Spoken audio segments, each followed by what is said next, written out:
अरहंताणम नमो अरहंताणम नमो अरहंताणम। पुरानी एक घटना है विजय सेठ और विजया सेठानी, पति पत्नी किंतु आजीवन ब्रह्मचारी। उनका यही प्रयोग था कि दोनों एक सैया पर सोते किंतु पूरे ब्रह्मचारी। प्रयोग मानता हूं, प्रयोग हो सकता है, किंतु ऐसे विरल व्यक्तियों के प्रयोगों को हम सामने रखकर और सारे समाज को ये मुक्त कर दें कि जो चाहे वैसा करें, कोई किसी प्रतिबंध की जरूरत नहीं, कोई नियम की जरूरत नहीं, तो मुझे लगता है कि ये वर्ण संकर ही नहीं, शायद और कोई नया शब्द ढूंढना पड़ेगा कि समाज कैसा संकर बन गया है। बहुत बड़ी जटिलता पैदा हो जाएगी। हमारे करने वाले, प्रयोग करने वाले तो ये मानते हैं कि मुझे अवसर दिया जाए और इस प्रयोग के द्वारा न जाने भारतीय जनता का कितना विकास होगा। हो सकता है, अपनी अपनी कल्पना है, हो सकता है, हमें कोई आपत्ति नहीं, किंतु जब सिद्धांत तय और अनुभव के आधार पर इस बात पर विचार करें तो हम दोनों तटों को एक दृष्टि से देखेंगे कि जितना दमन करना बुरा है, दमन यदि अपराध है अपने व्यक्तित्व के प्रति, तो ये उन्मुक्त उच्छृंखलता भी अपने व्यक्तित्व के प्रति अपराध है।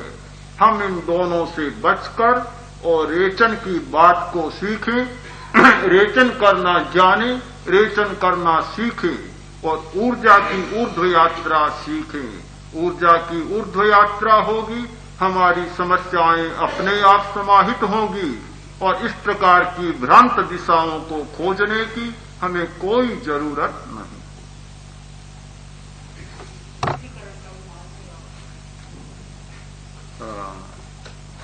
ये रास्ता बनाने का मार्ग है। प्रश्न है कि आप जब ध्यान करवाते हैं तो ऊर्जा को ऊपर ले जाने की, प्राण या मन को ऊपर ले जाने की बात कहते हैं, किंतु फिर उसे नीचे लाते हैं, तो क्या यह ऊर्ध्वीकरण का मार्ग है या और कुछ? जब छेद करना होता है तो मशीन ऊपर जाती है फिर नीचे आती है, ऊपर जाती है फिर नीचे आती है, छेद बन जाता है, फिर कोई जरूरत नहीं, अपने आप रास्ता बन जाता है। ये तो अभी रास्ता बनाने की बात चल रही है। जब रास्ता बन जाए फिर अपने आप ऊर्जा चलेगी, फिर तुम्हें करने की जरूरत भी नहीं है, सब कुछ भी जरूरत नहीं। एक प्रश्न, दमन शब्द का क्या अर्थ है? जबकि दमन शब्द जैसे भाषा के दृष्टि से अगर देखा जाए तो उसका अर्थ तो विरति या संयम ही होता है। दमन का अर्थ दबाना या सप्रेशन, ये कहां से आया और उसको कैसे ये यहाँ पे लिया गया?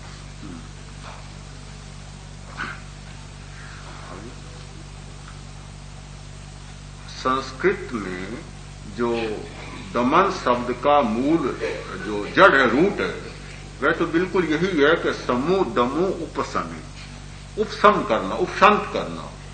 वास्तव में दंड देना नहीं है, किंतु भाषा शास्त्र में ऐसा होता है कि धातु पर ही शब्द नहीं चलता, अर्थ का विकास होता है। तो दमन शब्द के अर्थ का विकास हुआ और इसलिए दंड के अर्थ में भी इसका प्रयोग होने लगा, दंड के अर्थ में। और अगर हम भाषा शास्त्रीय अध्ययन पर जाएं गहरे में, तो दंड भी वास्तव में एक जमाना था कि दंड दिया नहीं जाता था, हर व्यक्ति स्वयं दंड स्वीकृत करता था, यानी अपना उपशमन ही करता था।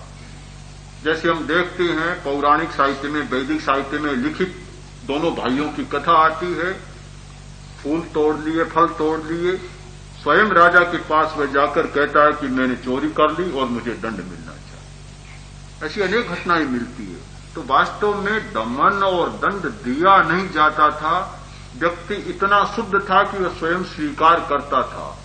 किंतु जब व्यक्ति का आचरण बदलता है तो शब्द का अर्थ भी बदल जाता है। व्यक्ति जैसे जैसे मायावी बना, छिपाना उसने सीखा, गूढ़ बनता चला गया, छिपाने की कला में कुशल हुआ, तो बात को छिपाने लगा। जब देखा कि अपने आप काम नहीं होता है, अब तो उसको दंडित करना चाहिए, तब दंड शब्द का अर्थ बदल गया, दमन शब्द का भी अर्थ बदल गया।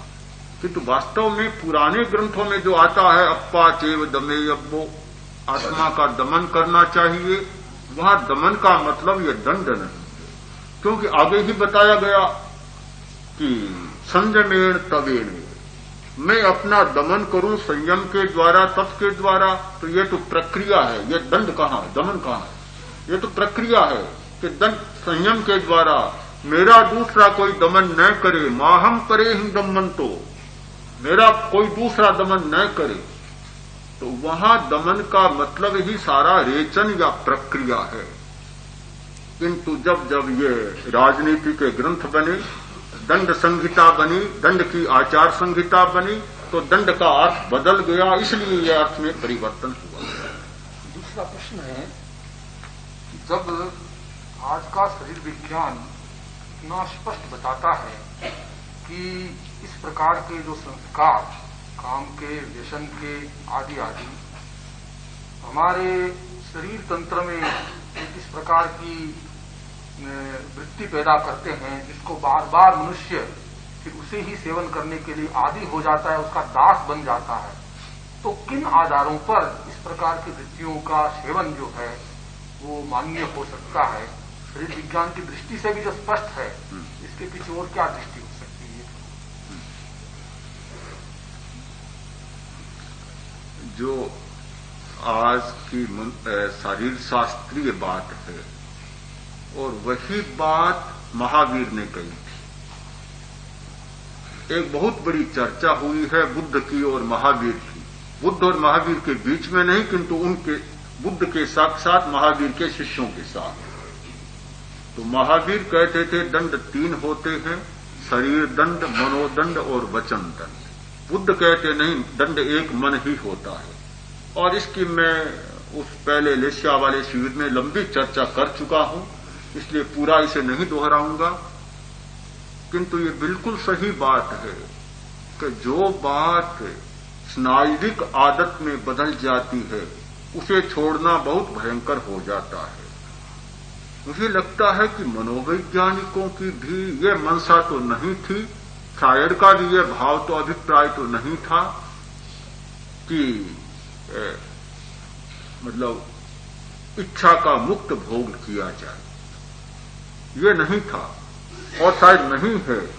किंतु फलित के रूप में ऐसी बातें कुछ चल पड़ी, और जो होता है एक सिद्धांत होता है, उसकी गहराई तक पहुंचे बिना बहुत फलित बातें एक चल पड़ती है। ऐसा ही कुछ हुआ।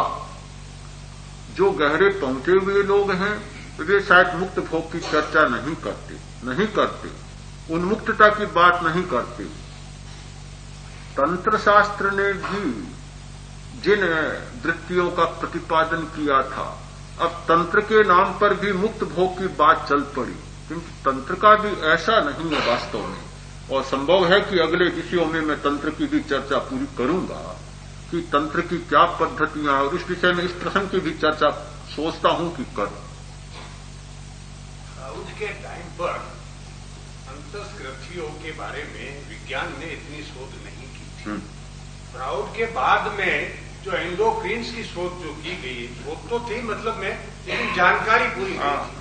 आज जो एंडोक्रिन सिस्टम की जानकारी पिछले थोड़े वर्षों में हुई है वो स्पष्ट बताता है, जो जब हम दमन की बात करते हैं जिसको कहते हैं सप्रेशन, जैसे स्प्रिंग को दबावे, जब तक दबाई रखेगी तब ठीक है, लेकिन दबाना हमेशा नहीं हो सकता है, इसको झटकने देनी पड़ेगी तब वो डबल उछलेगी। तो ये सप्रेशन 2 प्रकार का होता है। एक सप्रेशन अनकॉन्शियस सप्रेशन होता है। काम वृत्ति ये एक प्राइमरी इंपल्स है जो प्रत्येक प्राणी में होती है। आहार संज्ञा जैसा पहले ही आपने बता दिया, आहार संज्ञा, भय संज्ञा, मैथुन संज्ञा सेकेंडरी जीवों से लगा के पंचेंद्रिय जीवों में होती है। अब इसका अनकॉन्शियस सप्रेशन जो है ये खतरनाक है। लेकिन जब कॉन्शियस सप्रेशन, अवचेतन मन से उसको कॉन्शियस मन में लाके जब उसका सप्रेशन किया जाता, सप्रेशन नहीं रहता है, यही जो आपने जिसका निर्जरण या समन या रेचन किया ये होता है। ये विज्ञान की ये मान्य है।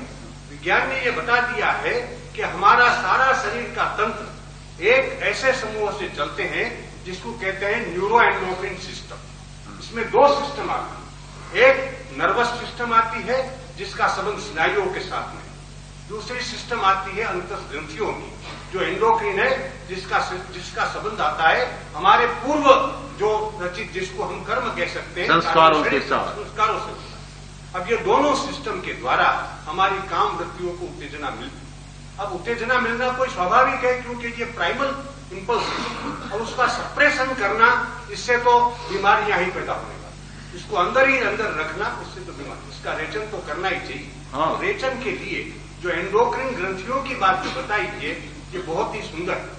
जैसा आपने बताया दो विभाग कर दिया, नीचे की ग्रंथियों और ऊपर की ग्रंथियों, ये कंट्रोल ग्रंथियां है, जो पिट्यूटरी है, जो पाइनियल है, जो थाइरोइड, और नीचे की एड्रिनाल्स और गोनार्स है, ये वृत्तियों पैदा करने वाली। जब ऊपर की वृत्तियों का ये कंट्रोल हो जाता है, एक पॉलिसी डिक्लेरेशन कर देते हैं, तब ये नीचे की ग्रंथियों समन कर देती है।